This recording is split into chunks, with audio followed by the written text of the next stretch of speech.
Welcome to Miss Scarlett. Subscribe and don't miss out on Patreon. Have fun! In the quiet sanctum of her bathroom, Willa readied herself, her fingers tracing the delicate embroidery on her dress with a mix of anticipation and dread. Her reflection revealed a woman she knew intimately, yet seemed to meet for the first time. Her bobbed hair meticulously styled, her face a canvas of carefully applied makeup, and her eyes, wide and hesitant, held a promise of both strength and vulnerability. "I know I can," she breathed. Her whisper echoed in the silent room, an incantation she'd perfected through countless solitary rehearsals. Today was different. Today, she'd step beyond the familiar boundaries of her apartment, emerging from the comfort of secrecy. With each breath, the dress seemed to embrace her, offering a silent encouragement. Stepping into the black pumps, she listened to their confident click against the tiled floor, marking a transition, an ordinary walk with an extraordinary significance. The flesh-toned stockings felt smooth against freshly shaved legs. Every element had been chosen with painstaking care, conservative, age-appropriate, nothing that would draw undue attention. The purse, a simple black leather shoulder bag, contained all the essentials: wallet, keys, phone, and the small emergency kit of makeup for touch-ups. It felt strange to carry something so light compared to the wallet and keys that usually filled pockets. One final glance in the mirror. The wig sat perfectly. The makeup was subtle enough to enhance without calling attention to itself. This was it. Today, Willa would step beyond these walls. The drive across town took nearly 40 minutes, deliberately chosen to minimize any chance encounters with acquaintances. The boutique had been researched thoroughly online, small, independently owned, with positive reviews and a reputation for attentive but not overbearing service. Parking the car felt like the final threshold. Once those doors opened, Willa would be visible to the world. The car clock read 10:17 a.m. The store had opened at 10, perfect timing to avoid the weekend rush that would come later. The walk from the parking spot to the boutique entrance stretched like miles. Each step in those black pumps echoed with possibility and terror. A couple passed by on the sidewalk, the woman offering a casual smile that Willa returned automatically, heart hammering at this first small interaction. A small bell chimed as the boutique door opened. Inside, soft music played over the speakers, and the scent of something lightly floral hung in the air. Clothing racks formed neat rows throughout the space, organized by type and color.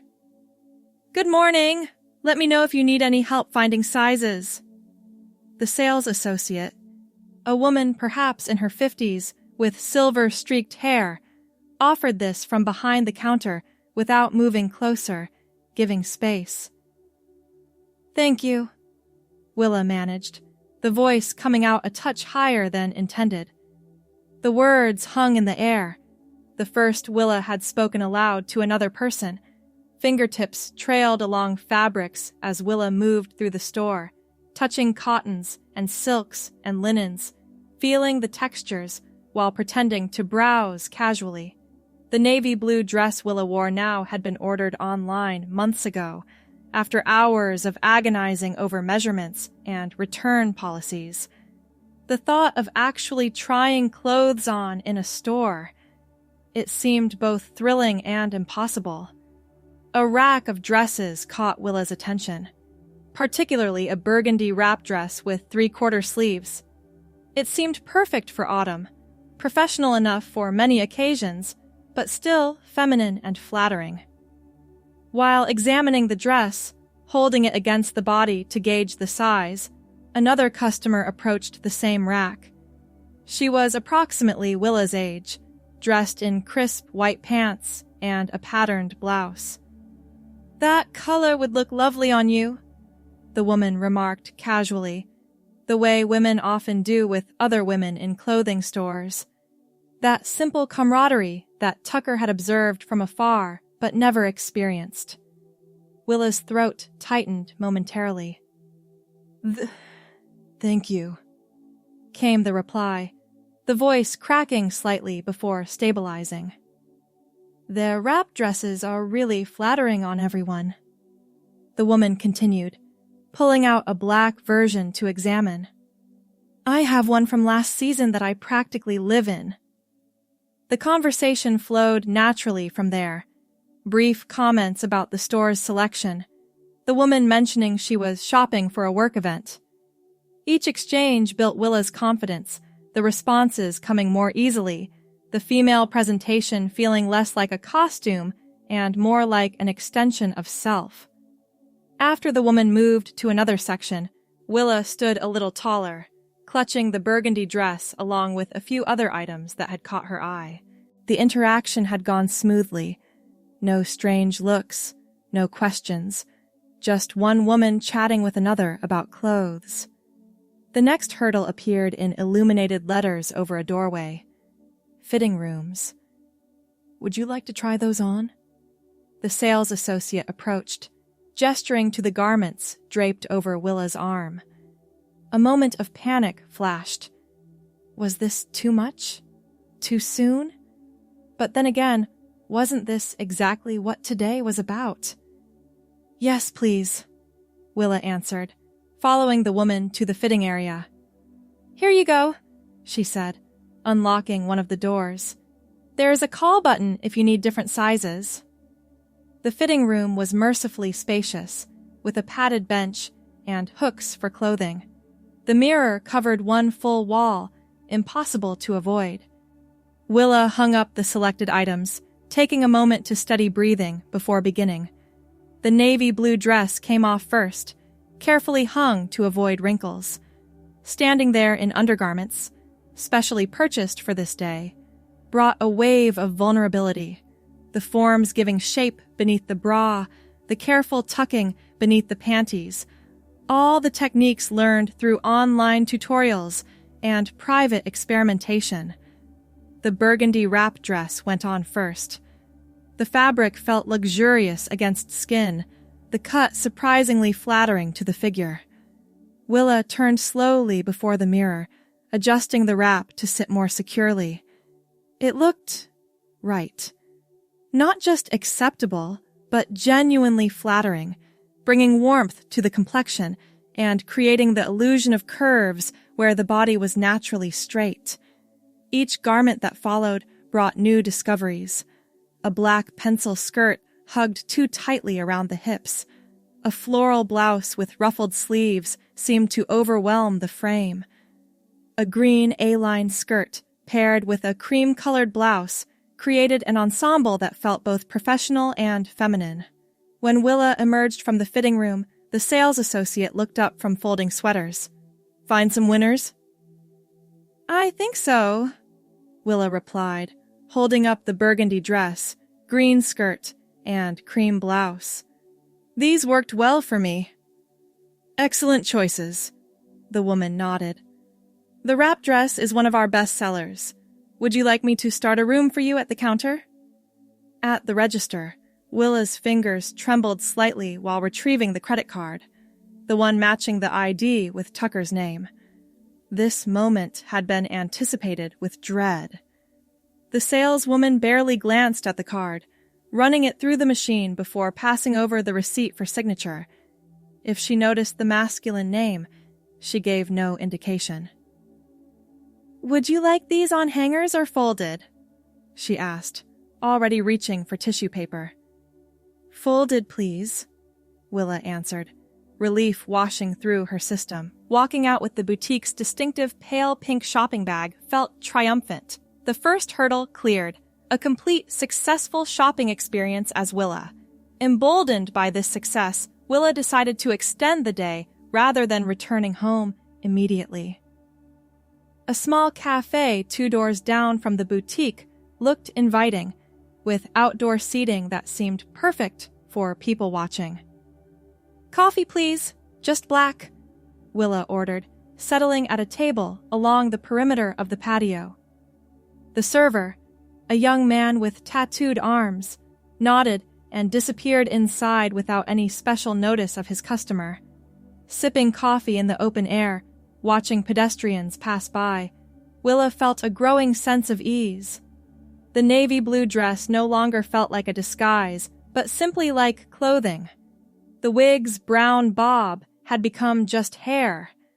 Most remarkably, the constant awareness of being observed, that hypervigilance that had accompanied the first steps into the boutique, had diminished to background noise.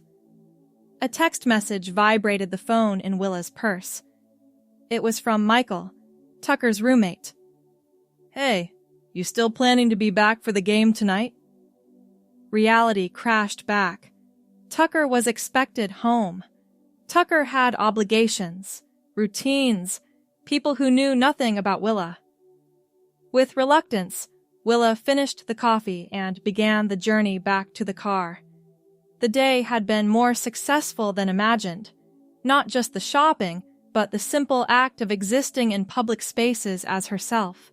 But it couldn't last forever. Not yet. The drive home brought mixed emotions. Pride in the day's courage, alongside the growing heaviness of returning to Tucker's life. The pink shopping bag on the passenger seat contained more than just clothing. It held tangible proof that Willa could exist beyond the apartment walls. Back at home, Tucker's clothing waited where it had been left that morning. Jeans and a button-down shirt folded neatly on the bed. The transition back felt mechanical, removing the wig to reveal short blonde hair, wiping away makeup to expose a more angular face, replacing the navy blue dress with denim and cotton. But something fundamental had shifted. The person who had driven across town that morning was not the same one who returned. The experience of moving through the world as Willa, of being seen and accepted as a woman, had illuminated possibilities previously considered fantasy. As Tucker placed the new purchases carefully in the back of the closet, a decision crystallized. This wouldn't be a one-time experiment. Willa would return to that boutique, to other stores, perhaps someday even to places in this neighborhood. Today had been the first step on a much longer journey. 2 months passed, each weekend bringing new small ventures for Willa. A different boutique, a bookstore, a matinee movie in an almost empty theater. Each experience built confidence, refined presentation, made the female identity feel increasingly natural. Tucker's life continued as expected. Software development work, occasional evenings out with colleagues, the comfortable rhythm of a 32-year-old bachelor's existence. No one suspected that approximately once a week, Tucker transformed into someone else entirely. The changes were subtle at first. Tucker's blonde hair grew slightly longer than usual. Eyebrows became more shaped. Nails remained neatly trimmed, but now buffed to a natural shine. Small adjustments that could be attributed to better self-care rather than feminization. The apartment began to transform as well. Willa's clothing no longer lived exclusively in the back of the closet, but gradually integrated throughout.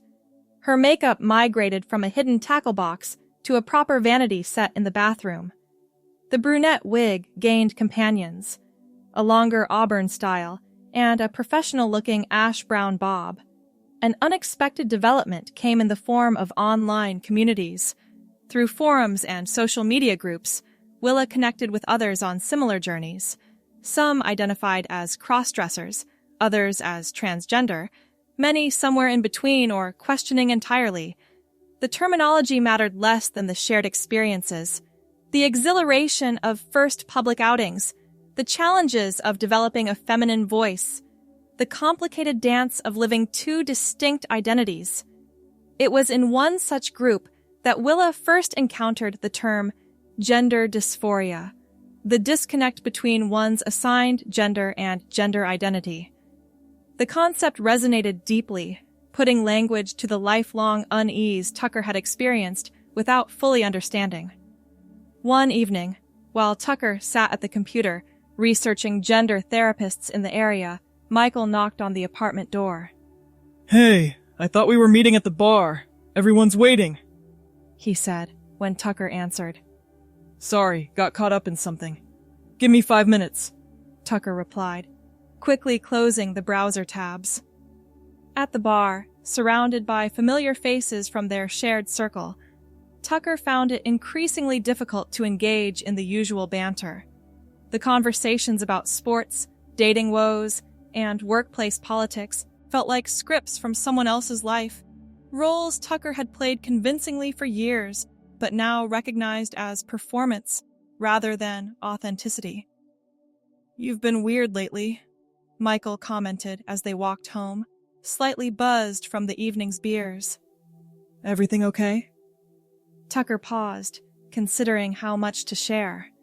Michael had been a roommate for 3 years, a friend for longer. They'd never had conversations about gender or identity. Their friendship built around shared interests in gaming, hiking, and sci-fi movies. "I'm going through some personal stuff," Tucker finally offered. "Nothing bad, just figuring things out." Michael nodded, accepting this vague explanation. "Well, you know where to find me if you need to talk or whatever." The following week brought Willa's biggest outing yet. A day-long excursion to a larger shopping center in the neighboring city. The green A-line skirt, paired with a new white blouse and tan cardigan, created an outfit that felt both comfortable and appropriately feminine. The brunette bob had become Willa's signature hair, the makeup routine now executed with practiced efficiency. At the shopping center, Willa moved with growing confidence between stores, trying on clothes, purchasing a pair of brown ankle boots, even stopping for lunch at the food court. The female presentation felt increasingly natural, the voice higher without conscious effort, the mannerisms less studied and more intuitive. While browsing in a department store, examining a display of scarves, a sales associate approached. "Can I help you find anything today, ma'am?" she asked. "Just looking, thank you," Willa replied warmly. The associate nodded and moved away, then paused and turned back. "I love your hair, by the way. That shade of brown really complements your complexion." Willa touched the wig self-consciously. "Thank you. It's relatively new." "Well, it looks very natural on you. Perfect choice." The compliment lingered long after the interaction ended. The associate hadn't just been polite. She had genuinely seen Willa as a woman with good hair. There had been no double takes, no curious looks, just one woman admiring another's style. On the drive home, Willa confronted a truth that had been forming for months. This wasn't about clothing or occasional expression anymore.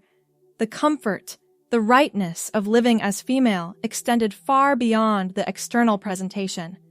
The disconnect Tucker felt in male social circles, the constant performance of masculinity, the relief that came with each transformation into Willa. These pointed towards something more fundamental. Back at the apartment, the usual reverse transformation didn't happen. Instead, Willa sat at the vanity, studying her reflection. She removed the wig, revealing the increasingly shaggy blonde hair beneath.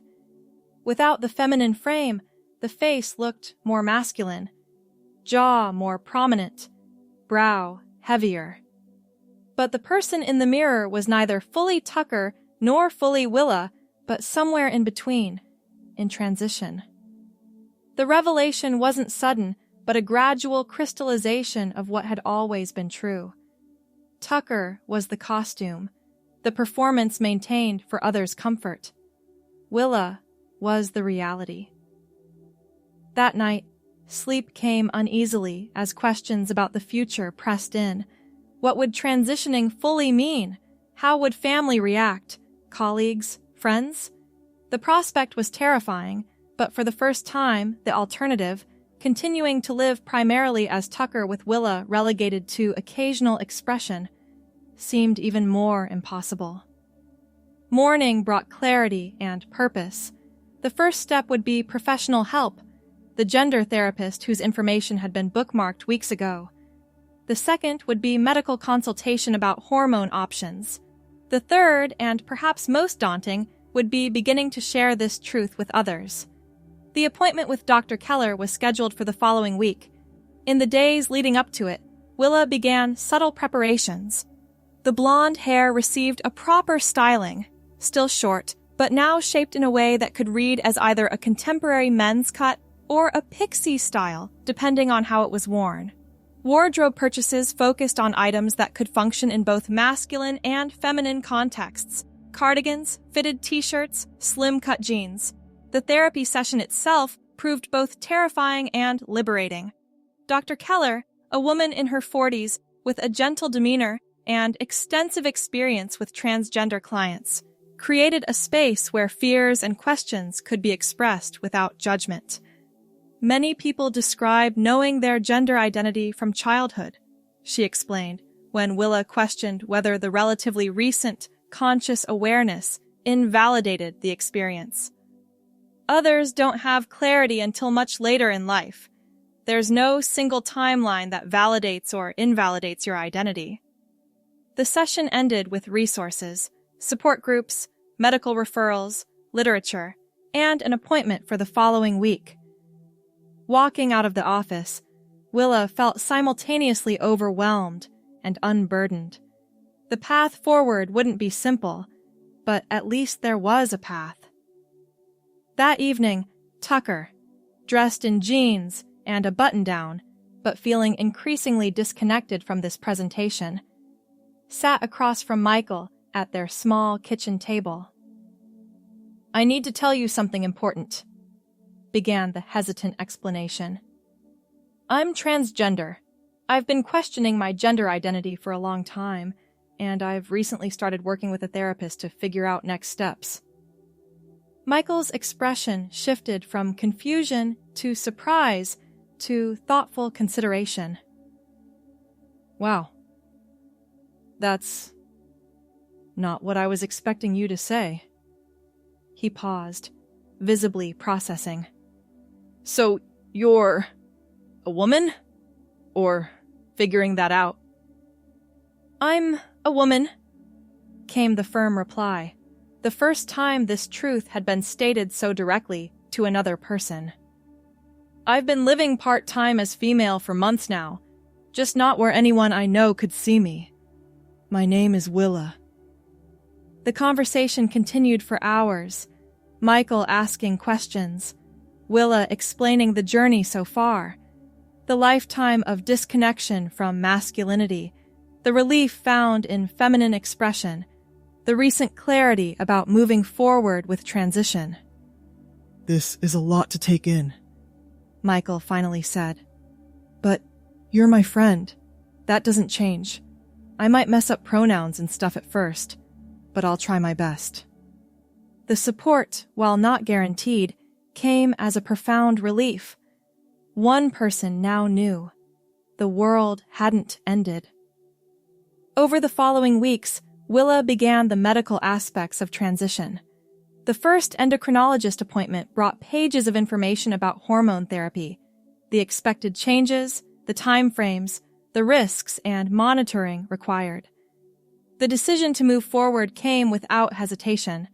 The prescription for estrogen and anti-androgens representing a concrete step toward physical alignment with internal identity. At work, the approach was gradual. Human resources was consulted first, preparation made for an eventual full transition in the workplace. For now, small changes accumulated, growing out the natural blonde hair, subtle changes in wardrobe toward more androgynous styles, shifting speech patterns toward a middle ground between Tucker's and Willa's voices. Coworkers noticed, but largely didn't comment. A few asked about the hair. The response about trying something different satisfied most curiosity, The software development environment focused more on results than appearance, provided some buffer against excessive scrutiny. 3 months into hormone therapy, physical changes began to manifest. Skin softened, body fat redistributed subtly, facial features softened almost imperceptibly. The changes were gradual enough that daily observers might not notice, but comparing photos from 6 months prior showed distinct feminization. The most significant changes, however, were internal. The constant background noise of dysphoria, the discord between mind and body that had been so normalized it was barely recognized until it began to fade, diminished steadily. The world came into sharper focus as energy previously consumed by maintaining Tucker's performance became available for simply living. At the 6-month mark, Willa made the decision to transition fully at work. The meeting with her supervisor and HR representative went better than anticipated, the company's inclusion policies providing clear framework for the process. An email would go out to the immediate team, followed by a company-wide name and pronoun update in the system. The morning of the announcement, Willa dressed with particular care: black pants, a teal blouse beneath a charcoal blazer, the growing blonde hair styled in a feminine but professional manner. Makeup remained subtle, appropriate for the office environment. Reactions from colleagues ranged from awkward support to matter-of-fact acceptance to quiet confusion. A few immediately adopted the correct name and pronouns. Others stumbled but made visible effort. A small minority avoided interaction entirely. The day exhausted Willa emotionally, but ended with relief. Another threshold crossed. Another piece of her authentic life claimed. Family proved more complicated.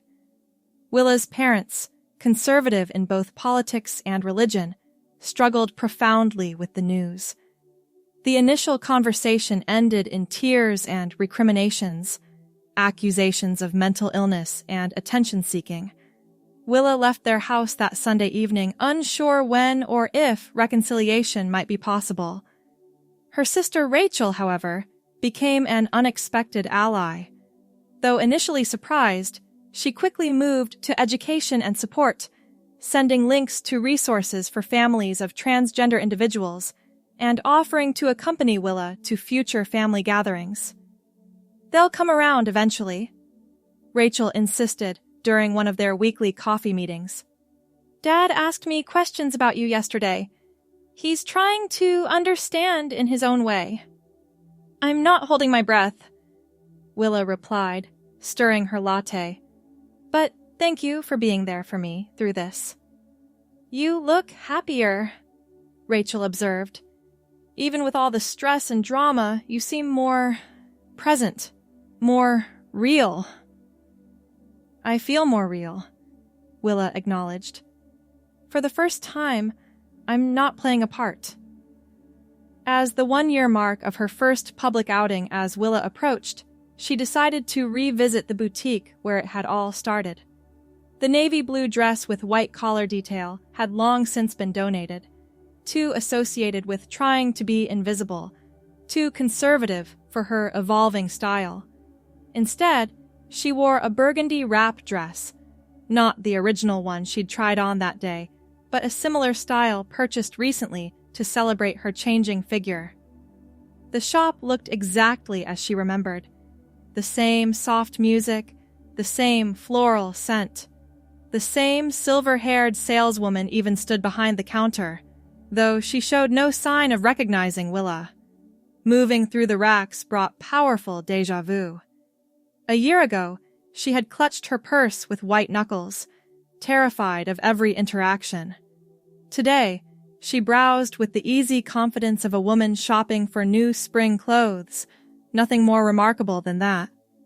At the register, purchasing a light blue cardigan and patterned scarf, Willa felt compelled to mark the moment somehow.